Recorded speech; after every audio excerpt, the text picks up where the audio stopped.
மக்களே, கனடா வாங்க வாக்கியம் போலாங்கிற சேனலில் இன்றைக்கி நம்ம பார்க்க போகிற முக்கியமான ஒரு டாபிக் என்னென்னா, கரூரில் நடந்த ஒரு துயரமான சம்பவம். 41 பேர் இறந்துட்டாங்க அப்படின்னு சொல்கிற ஒரு சம்பவம் மிகவும் வருந்தத்தக்கது.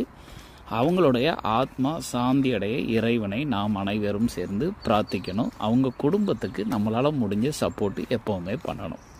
அதுபோக யாரெல்லாம் மருத்துவமனையில் அனுமதிக்கப்பட்டிருக்காங்களோ அவங்களுக்கு நல்லபடியாக குணமாகி வீட்டுக்கு வரணும் அப்படின்னு சொல்லி கடவுள்கிட்ட வேண்டணும். அதே நேரத்தில் அவங்களுக்கும் ஏதாவது சின்ன சின்ன உதவிகள் இருந்ததுன்னா கண்டிப்பாக நாம் பண்ணணும். அது நம்ம மனிதாபிமானம், அதுபோக நம்ம மனிதனாகப்பட்ட நம்மளுடைய கடமைகள். மூணாவது ஒரு விஷயம், இந்த விஷயத்துக்கு காரணம் சிஎம் மு.க. ஸ்டாலின் அவர்களும் அதுபோக கரூர் பாலாஜி தான் காரணம் அப்படின்னு சொல்லி இந்த விஷயத்தை டோட்டலாகவே அப்படியே பிளேட்டை மாற்றி போட்டுட்டாங்க எல்லா கட்சிக்காரங்களும் சேர்ந்து. இப்போ என்ன அப்படின்னா, ஒரு சினிமாக்காரனான விஜய் சும்மா விட்டுருந்தாருங்க அப்படின்னா அவர் ஒரு 1% 2% வாக்கை மட்டும்தான் வாங்கியிருப்பார். இப்போ இந்த இடத்துல பிளேட்டை உல்டாவாக போட்டு அவரை ஒரு பல % வாக்குகள் வாங்குற அளவுக்கு கொண்டு வந்துட்டாங்க. இது ஒரு தேவையில்லாத வேலை. ரெண்டாவது, நீங்கள் இத்தனை பேருக்காக எவ்வளோ போலீஸ் பாதுகாப்பு கொடுத்தீங்க, ஒதுக்கப்பட்டுள்ள இடம் தப்பு, இவ்வளோ பேர் வருவாங்கன்னு உங்களுக்கு தெரியாதா, அப்படி இப்படின்னு இவ்வளோ ஏகப்பட்ட கேள்விகள் கேட்குறீங்க. முதல்ல ஒரே ஒரு கேள்வி தான், நீங்கள் ஏற்கனவே 2-3 இடங்களில் மதுரையில் ஒரு பெரிய இடத்துலலாம் பண்ணினீங்க, மாநாடு போட்டிங்க, எல்லாம் பண்ணினீங்க. உங்களுக்கு தெரியாதா உங்களுக்கு எவ்வளோ கூட்டம் வரும் அப்படின்னு? வந்த கூட்டம் எதுவுமே ஓட்டு போடாத மக்களே நல்லா தெரிஞ்சுக்கோங்க. அண்ணன் சீமான் அவர்களுக்கு ஏகப்பட்ட கூட்டம் வந்தது. அந்த கூட்டமெல்லாம் ஓட்டு போட்டுருந்தா அண்ணன் தான் அன்னைக்கு சிஎம். ஒரு பையனும் ஓட்டு போடலை. இவங்க எல்லாருமே சினிமாக்காரனை பார்க்க வந்த கூட்டம் தான். அப்போ உங்களுக்கே தெரியுது இவ்வளோ கூட்டம் வரும் அப்படின்னு சொல்லி. நீங்கள் என்ன பண்ணியிருக்கணும், ஒரு வயக்காடு எங்கேயாவது ஒரு மந்தவெளி எங்கேயாவது மலையடி வாரத்தில் ஒரு 50 ஏக்கர் 100 ஏக்கர் இடத்த வாங்கி அது ஃபுல்லாக பந்தல் போட்டு மேடை போட்டு நீங்கள் அதில் ஒரு 10,000 சேர் போட்டு வர்றவங்களுக்கு வாட்டர் பாட்டில், அவங்களுக்கு பிரேக்ஃபாஸ்ட்லாம் கொடுத்து அவங்கள நீட்டாக கவனித்து நீங்கள் அனுப்பியிருக்கணும். அந்த வேலைகள் எதுவுமே நீங்கள் பண்ணலை. புரியுதா? அதை விட்டு போட்டு உங்களுக்கு இடம் கொடுத்தாங்க பேசுறதுக்கு, ஒரு 10,000 பேர் வருவாங்கன்னு சொல்லிட்டீங்க. உங்களுக்கு வந்தது எத்தனாயிரம் பேர்னு தெரியுமா? அவ்வளோ பேருக்கு இடம் கொடுத்து 10,000 பேருக்கு ஒரு 20 பேருக்கு ஒரு போலீஸ் விதத்தில் ஒரு 500 போலீஸோ ஒரு 50 போலீஸோ அவங்க கொடுத்தாங்கன்னே வச்சுக்கிடுவோம். உங்களுக்கு ஏங்க அவ்வளோ போலீஸை கொடுக்கணும்? வேற தமிழ்நாட்டில் 1000 பிரச்சனை இல்லையா? நீ கொழுப்படுத்து ரோட்டில் பேசுவோம், உனக்கு இவ்வளோ பேருக்கு போலீஸ் பாதுகாப்பு கொடுக்கணுமா? நீ மனுஷன் தானேயா, சும்மா பேசியா, உனக்கு எதுக்கே பாதுகாப்பு? சினிமாக்காரங்கிற போர்வையில் இத்தனை பேர் இன்னைக்கு செத்து போனது காரணமே விஜய், நீ மட்டும்தான். இது ஏன் பழைய டிஎம்கே? மக்களே, நாம் இந்த கரூர் சம்பவத்தை பற்றி பேசிக்கிட்டு இருக்கிறோம். ஆல்ரெடி ஒரு வீடியோ போட்டிருக்கோம். அதை தொடர்ந்து இன்னொரு வீடியோவும் பதிவு செய்கிறேன். இப்போ எல்லா அரசியல் கட்சி ஊடகங்கள் எல்லாருமே விஜய் மேலே எந்த தப்பும் கிடையாது, எல்லாமே டிஎம்கே அப்படின்னு சொல்லி ஒரு அருமையான ஒரு திசை திருப்பும் வேலையை பார்த்து விட்டீர்கள்.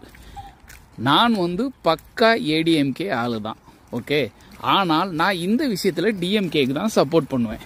ஏன் அப்படின்னா, ஒரு ஆளுங்கட்சி நீங்கள் இத்தனை பேர் வர்றீங்க அப்படின்னு தெரிஞ்சும் கூட உங்களுக்கு ஒரு இடம் ஒதுக்கி கொடுத்து உங்களுக்கு காவல்துறை பந்தோபஸ்து எல்லாம் போட்டு கொடுத்தது.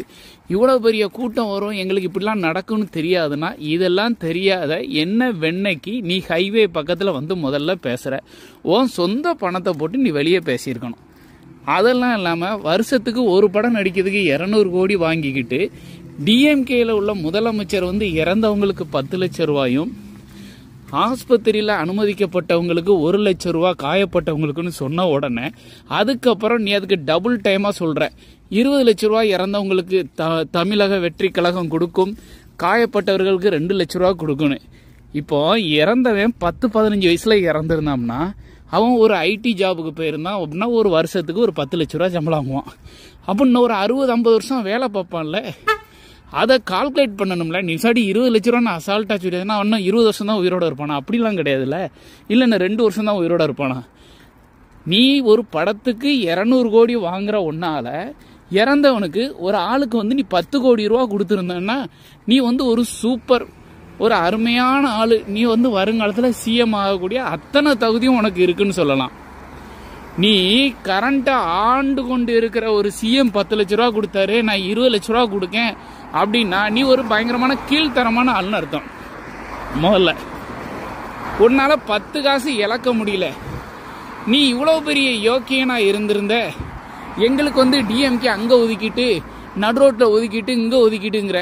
நீ நல்ல யோக்கியமா இருந்தனா ஒரு 100 ஏக்கர் இடத்த வாடகைக்கு எடுத்து மதுரையில பண்ண மாதிரி பண்ணியிருக்கணும். அதெல்லாம் விட்டு போட்டு வந்தவனுக்கு பச்சை தண்ணி கூட உன்னால கொடுக்க முடியல.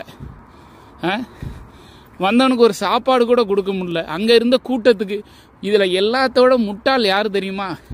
கரண்ட ஆண்டுகிட்டு இருக்க அந்த கட்சி இருக்கு பாருங்க, டிஎம்கே. நீ பண்ணின அட்டகாசத்துக்கு அவ்வளவு பொறுப்பு ஏத்து இன்னைக்கு இருக்கு பாரு. அந்த கட்சி ஒரு பாவம், ரொம்ப பாவம். ஒண்ணு. ரெண்டாவது, பொதுமக்கள் தான் முட்டாள். எல்லாத்தோட முட்டாள் பொதுமக்கள். ஒரு நடிகனை பார்க்க வந்த கூட்டம், நீ வந்து சிஎம் ஆகவே இங்க தள்ளுவங்கிறதுக்காக வந்த கூட்டம் அது கிடையாது.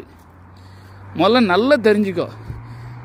நடிகர் விஜய் அப்படிங்கிறத பார்க்க வந்த கூட்டம். அப்போ முட்டாள் யாரு? பொதுமக்கள் முட்டாள். ஒன்ன போய் பார்க்க வந்தாங்க பாரு, அவங்க முட்டாள். மக்களே, நாம் 2 பதிவு போட்டிருக்கோம் இந்த கரூரில் நடந்த ஒரு துயர சம்பவத்தை முன்னிட்டு. 3வது ஒரு பதிவும் போடுறோம் பாருங்க.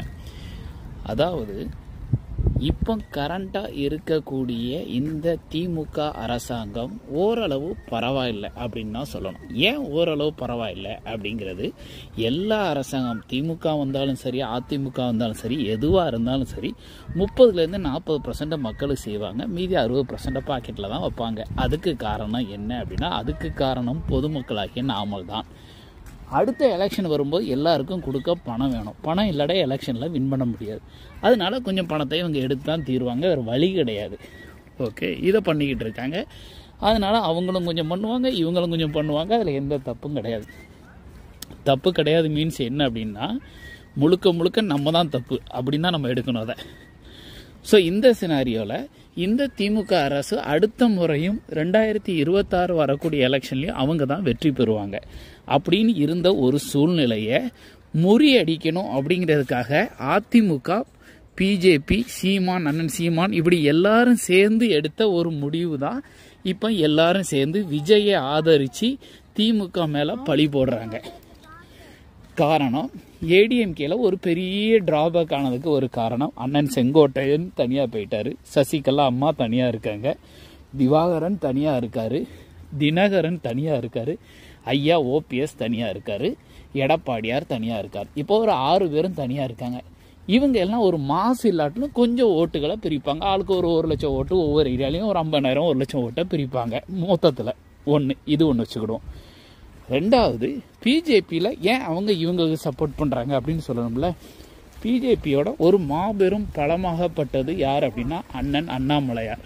இந்த அண்ணாமலை அவர்களை தூக்கிக்கிட்டு இவரை போட்டு நயினார் நாகேந்திரன் அவர்களை போட்டது வெளியே சொல்ல முடியாத பல ஊழல் வழக்கு இருக்கு. அது சும்மாலாம் ஒன்றும் கிடையாது. அவரும் கொஞ்சம் பணத்தை ஆட்டையை போட்டாருன்னு தான் சொல்றாங்க.